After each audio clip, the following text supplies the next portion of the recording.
Hi everybody, this is Holly from Hot Humble Pie. Today I'm bringing you 3 farmhouse DIYs that are free. That's right, F-R-E-E, free. This is a tribute to our unique situation where people are staying at home, and although I was crafting from my stash, it occurred to me that not everybody out there has a stash. So today I am going to craft from trash. I hope you enjoy the video, and if you haven't subscribed already, I would love it if you click that button.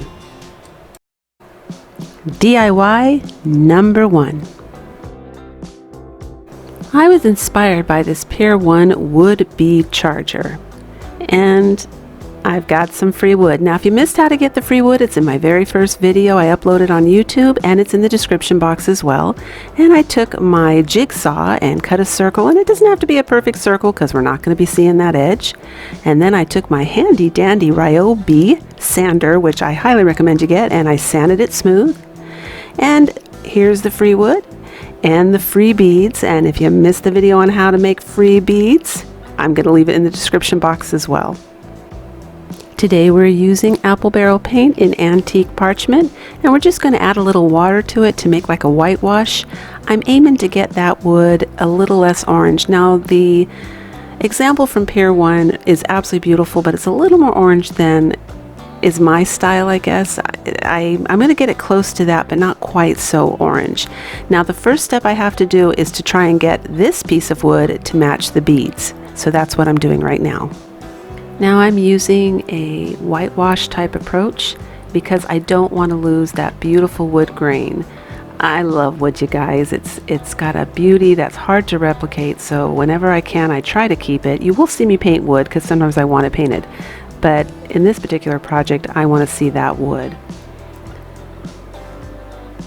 Now here I am matching the bead, and you can see it's not quite light enough, so we're going to go for a second coat.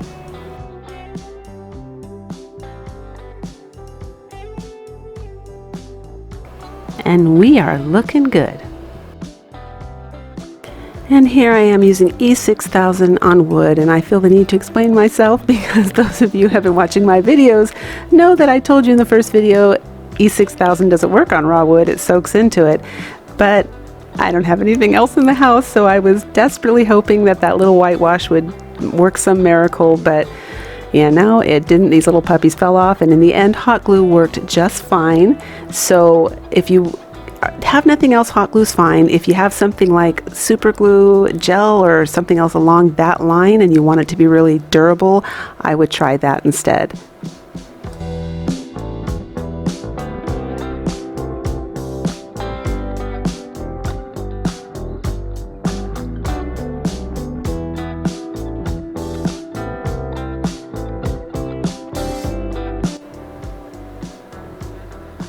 And there we are, we're looking good so far. Now the Pier 1 plate or wooden charger it's elevated off the ground a little bit. So to accomplish this, because I like that feature, I'm going to use a wine cork. Even though I don't drink wine, I have this surplus of wine corks because family members bring it over for every holiday. Well, I mean, I guess I do drink wine around the holidays, but I don't drink it like all year round. So here I'm just adding just a little bit of height. I cut the wine cork. They're easy to do if you have a utility knife. It's easy to cut.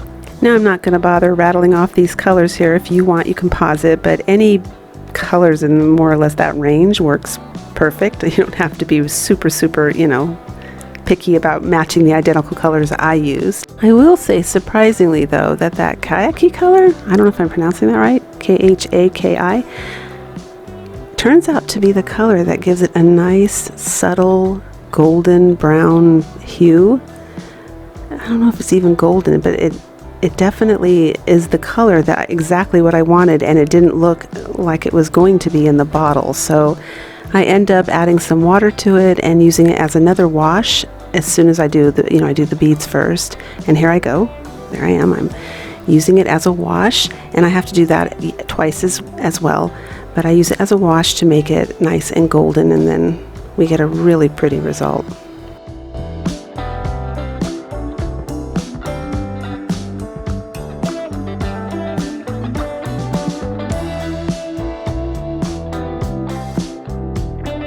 I decide to dry brush the light antique parchment color on just to make it look a little more rustic because that's the theme in my home.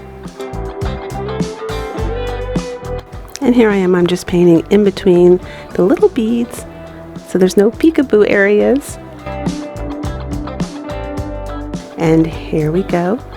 It's done. And I'll tell you, this little boy, I love him. Look at how complimentary that is for that candle. Beautiful accent piece and absolutely free. I love it, and I hope it inspired you to do something similar. DIY number 2. Now y'all probably recognize this. This is a coffee can, and of course I picked the most gigantic one I could find because I wanted to have difficulty under the camera filming it. I'm using pewter gray, granite gray, and black, 3 colors, and I'm doing an aged metal, to be clear. I'm not doing galvanized. That's a different technique, and you're going to see me doing a different technique than you would do if you wanted to galvanize it. And the first thing I'm going to do is put the pewter gray on, because you got to knock down that shine to even begin to look like you're, an old piece of metal. I will also say you don't have to pick a large coffee can like I did. You can choose any can. I mean, this is definitely a one size fits all. Any can, you can duplicate this process, this craft, everything. You can make it miniature all the way up to the biggest can you can find in the world. It all works. And there you'll need the pattern for the spout, and I'm showing you what the pattern looks like more or less. Make sure you measure it up against your coffee can so it fits nice and snug as possible. I'm using Brilliant Aluminum by Krylon. Now, I do want to recommend, this is a blotting technique, and this has been around forever. I did a set of countertops years ago using this technique. But if you want to do aged metal or galvanized metal, just like wood, you got to start with black poster board. I recommend that you do. Again, black gives some kind of depth and richness that just adds more authenticity to the final results. Now, I thought, I'll miss this one with a bit of white and I'll get some white in there. It was a waste of paint. Save your paint, because I did a test run on just plain black. It looked identical, so waste of time. But this is a great technique for aged metal. Now, if you want galvanized metal, you need to go one step further and draw those little amoebas on it, but great technique for aged metal. There it is. It looks excellent. So what you're going to do here is find something stiff. This is a really thick, stiff paper towel roll, the center. You can use anything round, and you're going to gradually curl your poster board, because if you go too fast, you're going to get creases, and that's going to give it away that your craft piece is fake. So you can see me now gradually going down smaller, and the reason you can't use small real quick again is because you'll get a crease. So you start with a bigger roll, then a smaller roll, until finally you can glue it to where you want it to be without any creases. And I just hot glued mine. That worked fine. And if you plan on trying any of these crafts, please let me know in the comments, or if you have any suggestions. I always love hearing from you guys.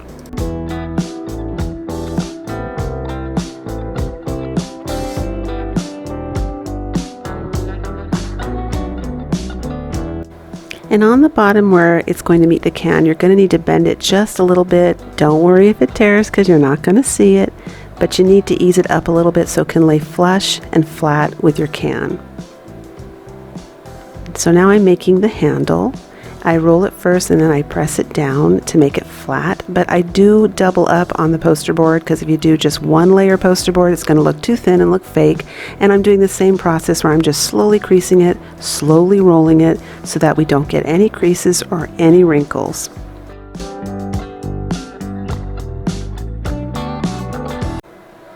Perfect. And now I'm just doing the exact same process as I did with the can, because it has to match, of course. I'm going to do it to the spout and to the handle.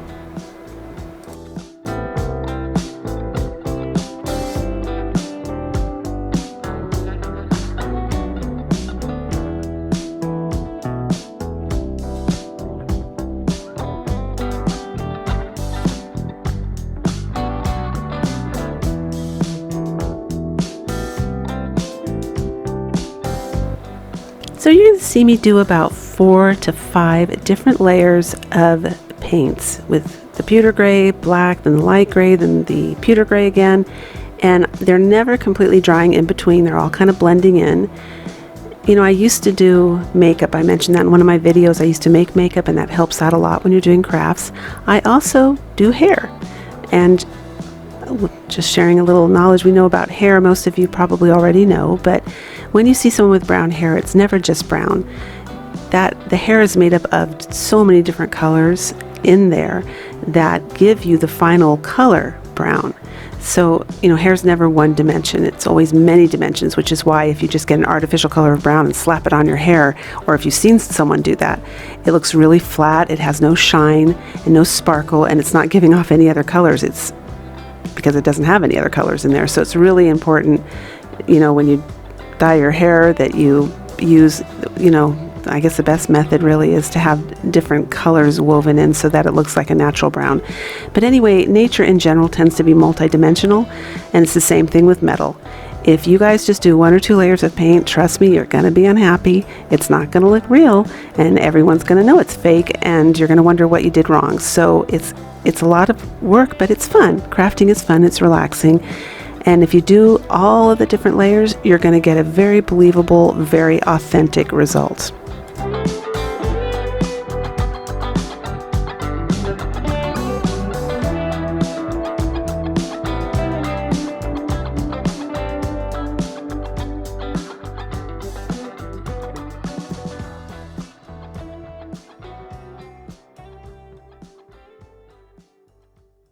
And the final trick to doing faux metal or faux aged metal is you always have to add an iridescent silver on top. And it doesn't matter what color iridescent or pearlescent or whatever. And you use paper towels. That works great. Don't do a sponge because you'll end up with air bubbles and little square marks, and again you'll be unhappy. So stick with a crumpled up paper towel, crumpled up Kleenex. Kleenex leaves hair behind. Use a paper towel, you'll be happy. And just add that iridescence all over where you painted, and you're heading in the right direction. It's gonna look good.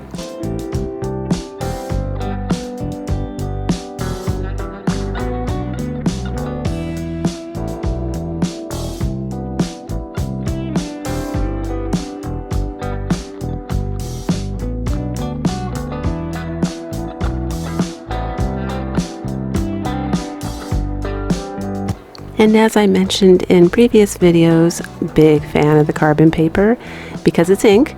And back in the day, they were using mostly ink, some paint, but I think I read somewhere it was mostly ink. So I'm a big fan of carbon paper and the ink look. And also, you guys, I always, whenever I can, just put the paper up to the computer screen and trace out the words, because invariably, no matter how careful you trace out your words, even when you print them up, you're going to need to make corrections when you finally lift up that paper. So it's a waste of ink for me anyway. That's my opinion. You guys want to print it out, you can, but I always end up having to make corrections anyway, so I just save the ink. My kitty's in here with me. If you can hear him right now, he's talking. But I just save the ink and trace it right off the computer screen, and it works great.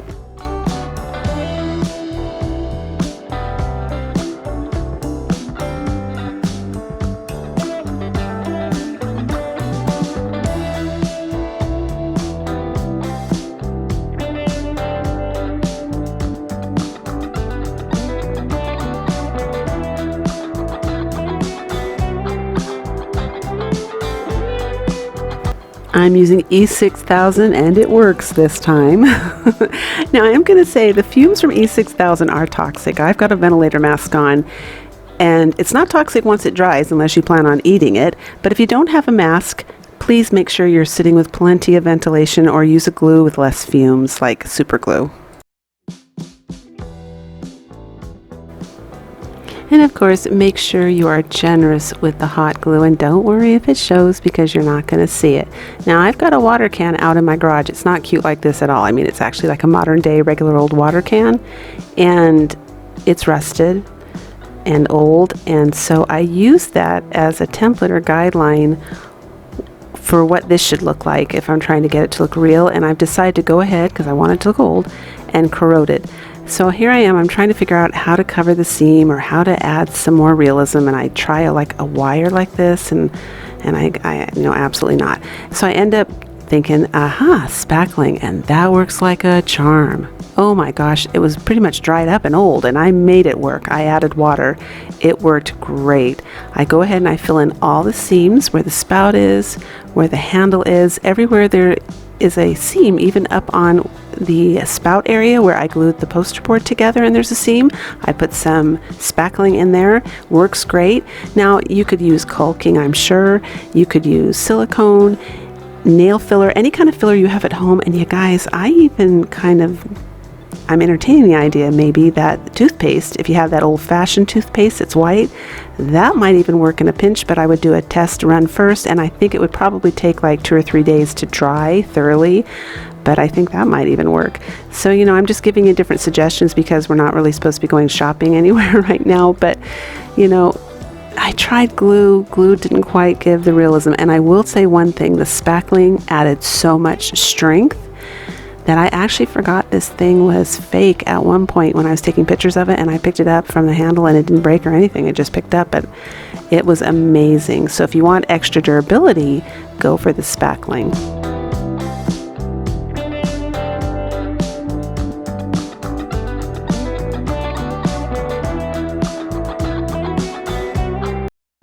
And I just remembered as I'm watching this video, I did not use E6000 for the handle, which is even more remarkable that I could pick it up and it didn't break off.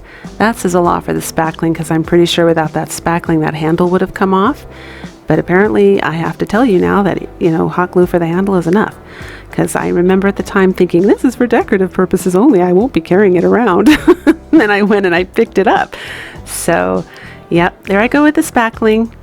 Like I said, if you have something like that, I'm positive caulking would work. In fact, I have that too. So I thought, well, if the spackling doesn't, soften up with water, I'm just going to use caulking. It would have worked the same. And of course, I'm painting it with the pewter gray to get it to match. And I'm just going to go through the process now of aging it and getting it to match. And here's where we are right now. So I'm adding the iridescent silver. And I choose chocolate sprinkle for this because, believe it or not, that actually looked more like rust than the burnt umber this time. And I just used a little Q-tip. And everywhere where the metal would have been fused together, just like my water can outside, I rusted it. And I start my process of making everything look corroded and old and rusted and used.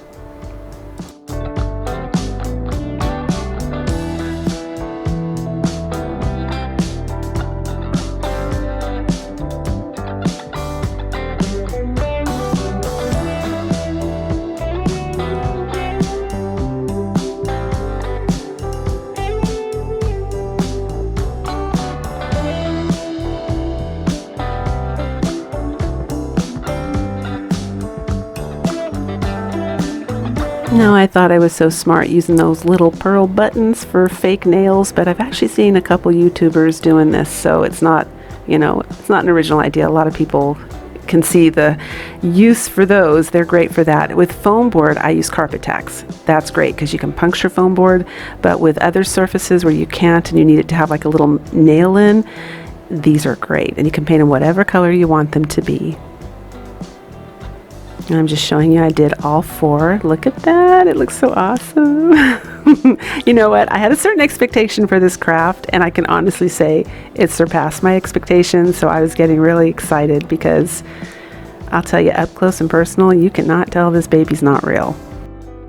And I should mention here, the very last and final detail was to do thin little ribbons of black everywhere at the deepest part of where the connection of real metal would be to add to the corrosion look.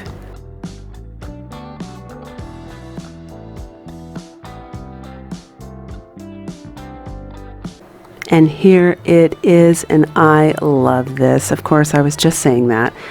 It surpassed my expectations. I couldn't be happier. It looks so real in real life. I don't know if the camera picks it up because I have kind of a slanted vision because I see it in real life, so I can't tell, but it's amazing. It's in the window in my house. I'm so happy. If you guys do not have poster board, try a gift box lid or even cardstock paper. Maybe if you pile 5 or 6 of those up, aim for poster board thickness, but this craft was absolutely free. You can't beat free. I had so much fun doing it, and I hope I inspired you guys to try it too.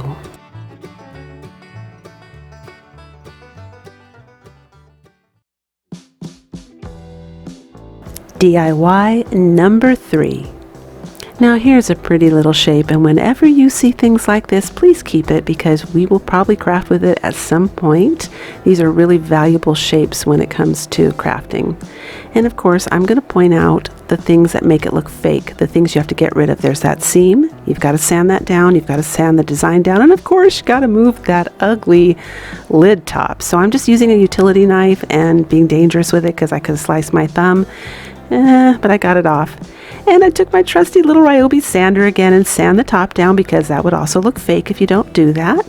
And it comes out looking great. It's smooth, everything's real looking, and we're ready to go. Now I start off giving it my DIY Holly Humble chalk paint, but I don't know what's wrong with me because I forgot that I have this. So if you have spray paint, you guys use that. Don't get the brush strokes because unfortunately I did do 2 coats, but I do have some brush strokes. You can't see it unless you're right up close, and I'm still thrilled with it. But it would have been a lot easier if I had just done that. And there's my traceable off my computer screen. It's just a cute little saying that I picked, and I'm going to put it on the front here, just centering it. And I'm using carbon paper again.